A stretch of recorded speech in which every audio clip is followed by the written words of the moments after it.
नमस्कार। भारत के लोकतंत्र में ना एक बहुत ही दिलचस्प पहेली है। एक ऐसा हिस्सा जिसके बारे में ज्यादा बात नहीं होती, वो है विधान परिषद। अब कमाल की बात यह है कि ये कुछ राज्यों में तो है, पर ज्यादातर में नहीं। तो चलिए आज इसी दूसरे सदन की गुत्थी को मिलकर सुलझाते हैं।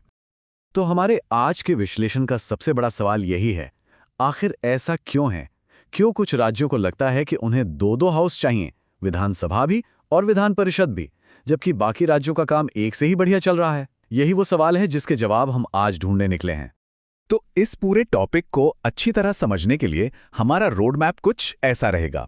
पहले हम जानेंगे कि ये दूसरा सदन है क्या, फिर देखेंगे कि ये बनता कैसे है और खत्म कैसे होता है। इसके बाद हम इसकी सबसे बड़ी बहस पर आएंगे कि ये फायदेमंद है या एक बोझ, और आखिर में समझेंगे कि ये असल में इतना महत्वपूर्ण क्यों है। तो चलिए शुरू करते हैं पहले पड़ाव से, भारत का दूसरा सदन। यहां हम ये समझने की कोशिश करेंगे कि राज्यों में ये जो दो सदनों वाला सिस्टम है, ये आखिर होता क्या है। तो ये जो शब्द है द्विसदनीय या बाइकैमरल, इसका मतलब क्या है? देखिए बहुत आसान है। ये सरकार का एक ऐसा सिस्टम है जहां कानून बनाने वाली बॉडी मतलब विधायिका के दो हिस्से होते हैं, या कह लें कि दो घर होते हैं। हमारे राज्यों में इन्हें हम विधानसभा और विधान परिषद कहते हैं। अच्छा, अब इन दोनों सदनों में फर्क क्या है, ये समझना बहुत जरूरी है। देखिए, एक तरफ है विधानसभा, जिसे हम निचला सदन भी कहते हैं। इसके सदस्य सीधे जनता से चुनकर आते हैं और असली पावर, कानून बनाने की शक्ति इन्हीं के पास होती है। दूसरी तरफ है विधान परिषद, यानी ऊपरी सदन। इसका रोल एक सलाहकार जैसा ज्यादा है। इसके सदस्य सीधे नहीं चुने जाते, बल्कि अप्रत्यक्ष चुनाव या नॉमिनेशन से आते हैं। और सबसे बड़ा फर्क, विधान परिषद सरकार नहीं गिरा सकती और पैसे से जुड़े बिल यानी मनी बिल्स पर भी इसकी पावर बहुत ही लिमिटेड होती है। तो अब सवाल ये उठता है कि अगर किसी राज्य को ये विधान परिषद चाहिए तो ये बनती कैसे है। चलिए अब जरा इसकी पूरी संवैधानिक प्रक्रिया को समझते हैं, जो कि 2 स्टेप्स में पूरी होती है। किसी राज्य में विधान परिषद बनाने के लिए ना 2 बहुत जरूरी कदम हैं। पहला, उस राज्य की विधानसभा को एक विशेष बहुमत से, मतलब बहुत मजबूत समर्थन से एक प्रस्ताव पास करना होता है। जब ये हो जाता है तब दूसरा कदम आता है। भारत की संसद यानी पार्लियामेंट फिर एक साधारण बहुमत से कानून बनाकर उस पर अपनी मुहर लगाती है। मतलब ये पूरी तरह से राज्य और केंद्र के बीच एक तालमेल का मामला है। अब जैसे एक परिषद बनाई जाती है ना, ठीक वैसे ही उसे खत्म भी किया जा सकता है। प्रोसेस लगभग वही है, बस सब कुछ उल्टी दिशा में होता है।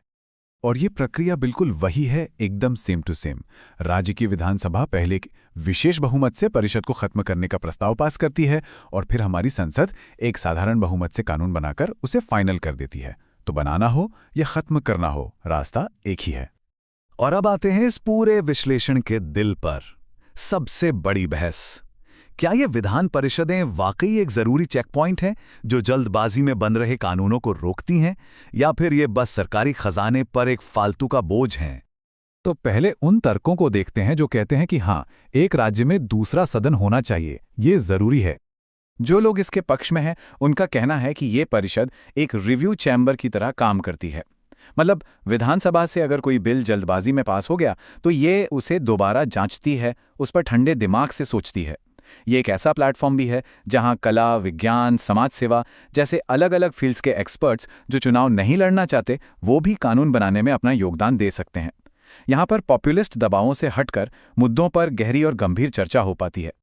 चलिए अब सिक्के का दूसरा पहलू भी देख लेते हैं, वो तर्क जो इस दूसरे सदन की जरूरत पर ही सवाल उठाते हैं और इसके नुकसान गिनाते हैं। अब जो लोग इसके खिलाफ हैं, उनका सबसे बड़ा तर्क है कि ये सिर्फ काम में देरी करवाता है और कुछ नहीं। दूसरा, इसे चलाने का खर्चा बहुत ज्यादा है, जो आखिर में तो राज्य की जनता पर ही बोझ बनता है।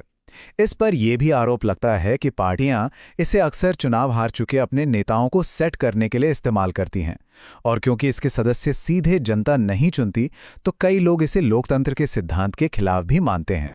तो इस सारी बातचीत का निचोड़ क्या है? हमें इस पूरी कहानी से क्या समझना चाहिए? चलिए अब कुछ सबसे जरूरी पॉइंट्स को एक साथ देखते हैं। यहां 3 बातें सबसे अहम हैं।